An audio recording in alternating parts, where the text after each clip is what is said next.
Hey folks, welcome back to video 2 of the Myers-Briggs. Nick Wolf here again. So let's jump right into what these letters mean. And so we're going to start first with extroversion versus introversion.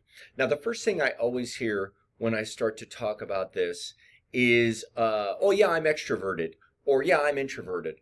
What I want to make clear here is the way that the MBTI views extroversion and introversion is not the same way that most people view extroversion and introversion. Extroversion is not introverted. I'm sorry, extroversion is not extroverted. Introversion is not introverted. Okay. Now, yes, typically most people who are farther on the extroversion side of the dichotomy will probably be a little bit more outgoing. And then on the introversion side, they may be a bit more reserved, but that's not what these means. From a Myers-Briggs perspective, extroversion, introversion means where do you prefer to focus your attention and where do you get your energy, okay? So let's just go through these. Extroversion, if you're high on the extroversion scale, your attention is going to be typically focused outward, towards people and things and action. If you're on the introversion side, you're going to be more focused on inward concepts, ideas, inner impressions, feelings. You're going to definitely be more introspective, right? You're going to want to think about things before you act on things. The person who's more on the extroversion side is going to want to probably act before they think, okay? The person who's high on the, we'll just call it the E, they're going to use trial and error with confidence, right? So they're going to try something. If it works, great. If it doesn't work, they'll try something else, and they'll just keep doing that. Where the person on the I side really thinks deeply before considering any action, right? Again, they really want to act on this. And so I've worked with people who are more on the introversion side, and I'm a little bit more on the extroversion side. And so I would come in and want to have a meeting with them, kind of a spur of the moment meeting, and they would say, "Oh, wait a second, Nick. Can we just take a step back? I need a little bit of time to process this. Can we set a time to meet later on, and then we can talk about this?" And so they always want to come prepared. Okay, people who are farther on the E side typically are more relaxed and confident, right? Where people who are more on the I side, a little bit more reserved and do a little bit more questioning, okay? People who are more on the E side typically will scan the environment for stimulation. Again, if they're walking down the street and they run into some friends, they're probably going to engage with those friends pretty significantly and say, "Hey, let's go get some coffee." And for them, it's all about gaining that energy from being around these people. Where the person who's farther on the I side is probably going to probe a little bit more inwardly for stimulation and probably need some quiet time to re-energize. The E seeks variety in action. The I seeks quiet for concentration. The E wants to be with others. The I wants time to be alone. The E, they live it, then understand it, where the I understands it before living it. Now, I want to make this extremely clear. Just because you're more on the introversion side doesn't mean you don't like to be around people. It doesn't mean that you can't engage with people. You can't,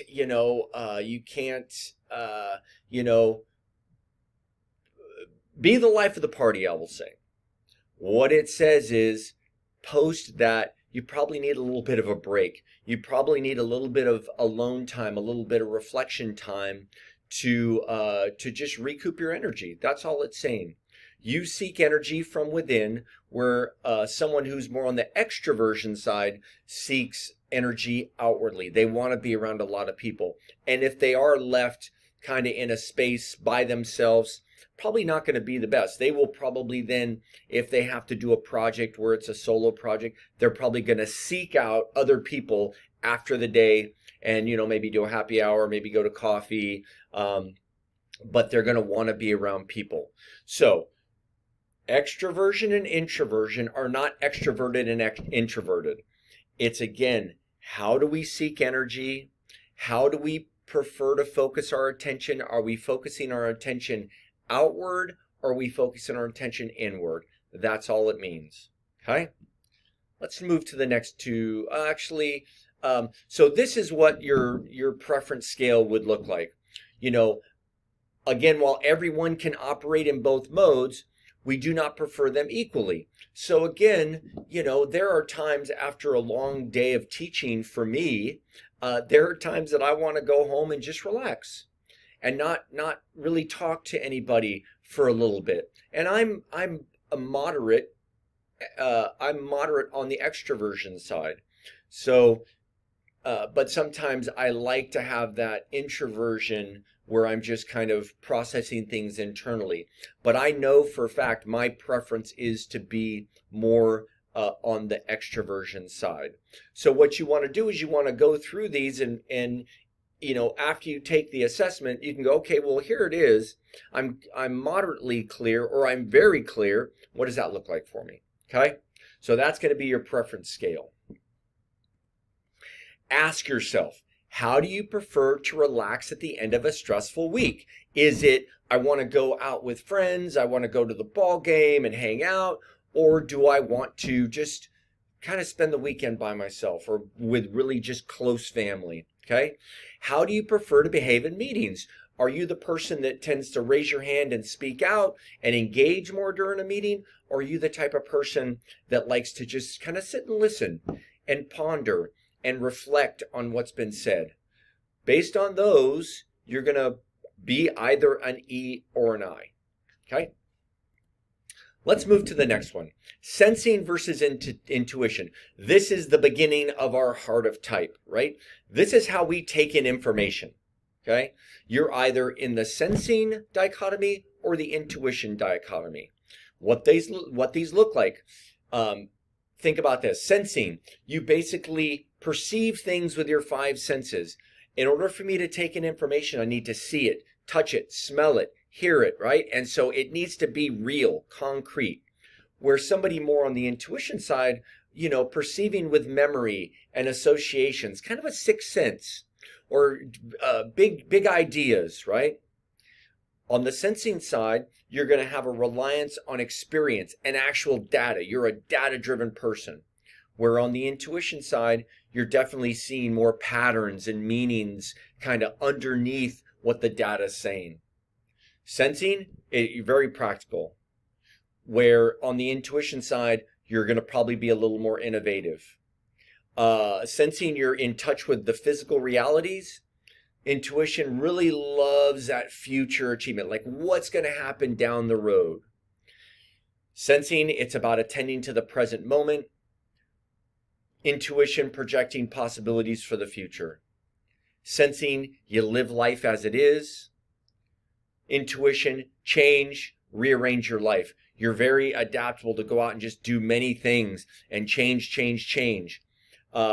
Sensing prefers using learned skills. Intuition typically prefers adding new skills. Sensing pays attention to the details. Intuition looks at the big picture. Sensing makes few factual errors. Intuition identifies complex patterns. So if you think about the main differences between how we take in information, the sensing, you're very pragmatic, very practical, very concrete.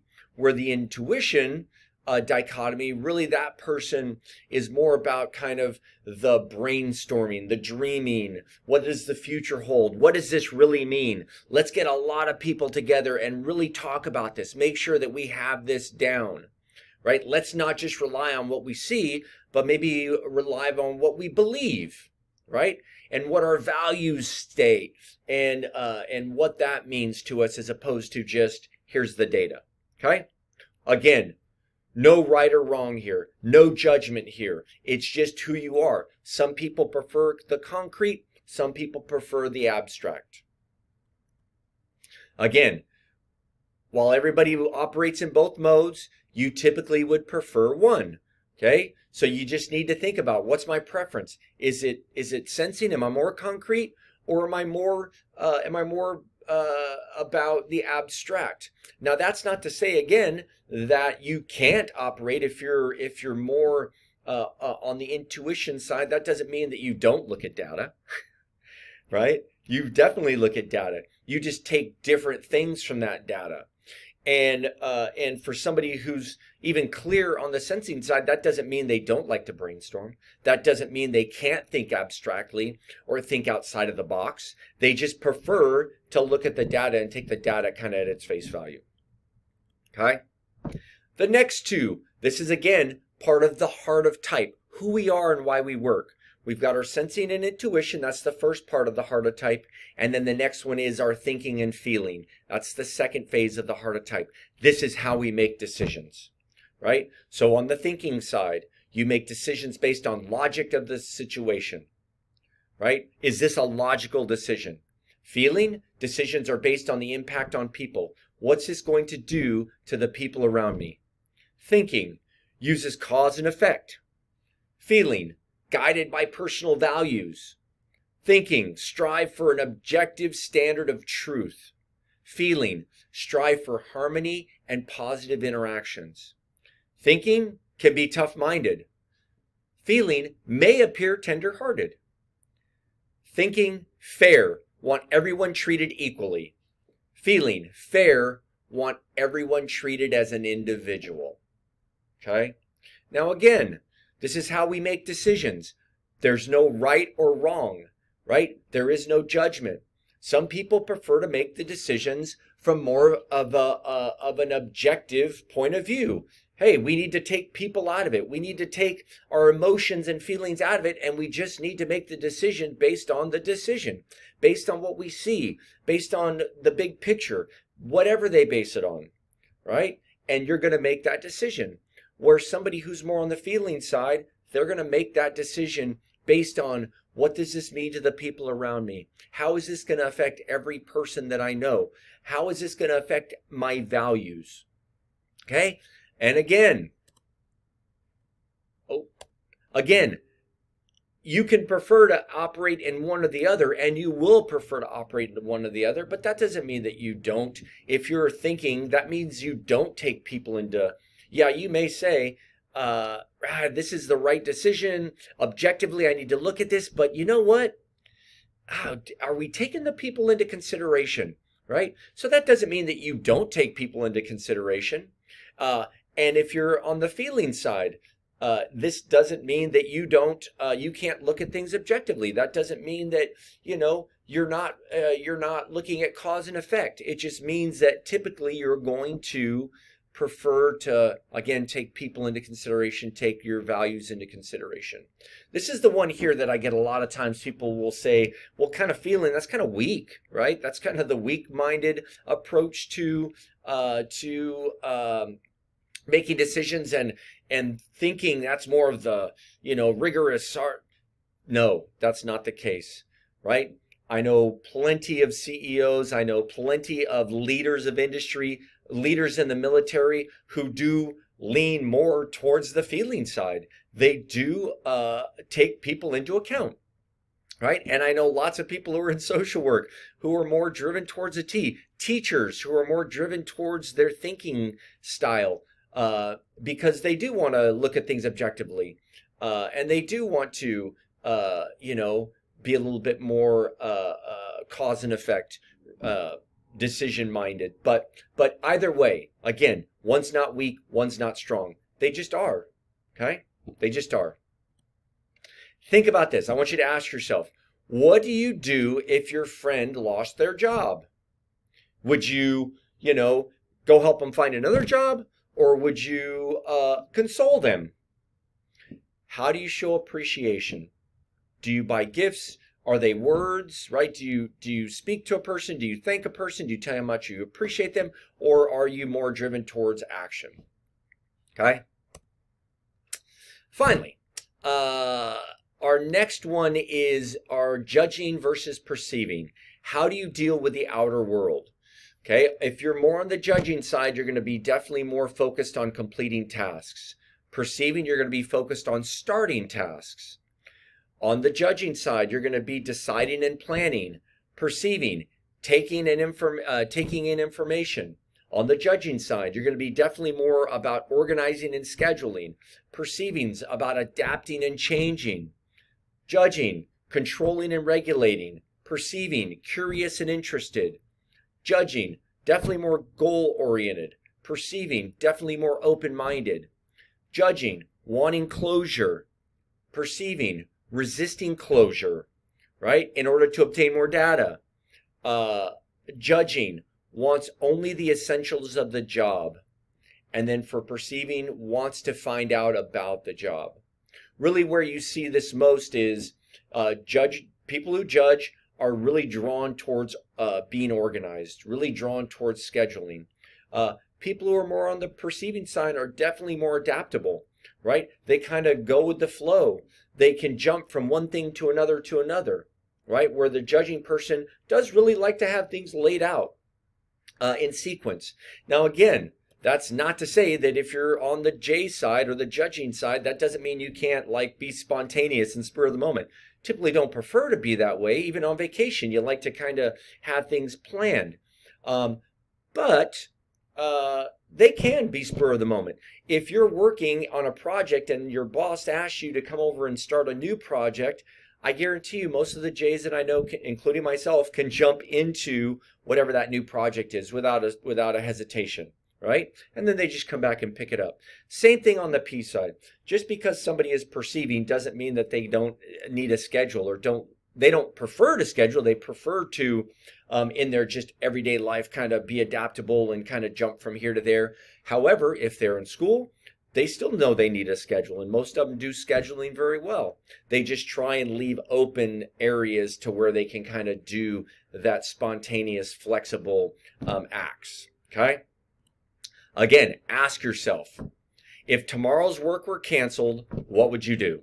Would you freak out and, try and schedule something else, or would you just go, hey, oh, cool, let's do something. I don't know what, but we'll figure it out. How do you do your food shopping? Do you just show up at the grocery store, or do you create this long list? My wife, she's a list maker. Me, I'm a list maker, right? And so we like to go to the grocery store prepared to purchase, where some people just show up and then just kind of walk down the aisles and whatever looks good to them, they buy. Kind of the last, our last slide is, I'd love for you just to kind of explore whatever your type is, right? So those are all the different dichotomies, but here is, once you get those four put together, you have what we call a type, and this is a type table, and you can look at your type once you get your report. So for me, I'm an ESFJ, so I'm a provider, right? And so for me, what that looks like in my life is I like to help people get things done. I like to engage with people. I really do, when I'm making decisions, I really do like to take people into account. How can I support them? How can I help them? I do kind of take my, as an ESFJ, I do take information in kind of more pragmatically. I like the concrete information, but then what I'll do is I'll use that to support people. I'll use that information to support people, particularly my students. I want to make sure that I know good information and good data before I go out and try and support a student. So that's me. I'm the provider. And so look at this table. Look at what your type is, and remember, again, the heart of your type is either the SNTF, and then those will be supported by your E and your J, or your I and your P. And so really who you are is how we take in information, how we make decisions. Okay? Please feel free to reach out to me if you want to talk about this more. I'm happy to do so. Get as much as you can out of this. Again, when you take the assessment, take your time.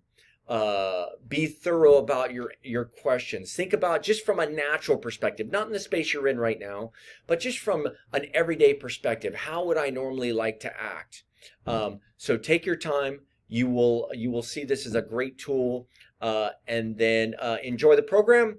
Let me know if I can support you, and have a great day. Thanks.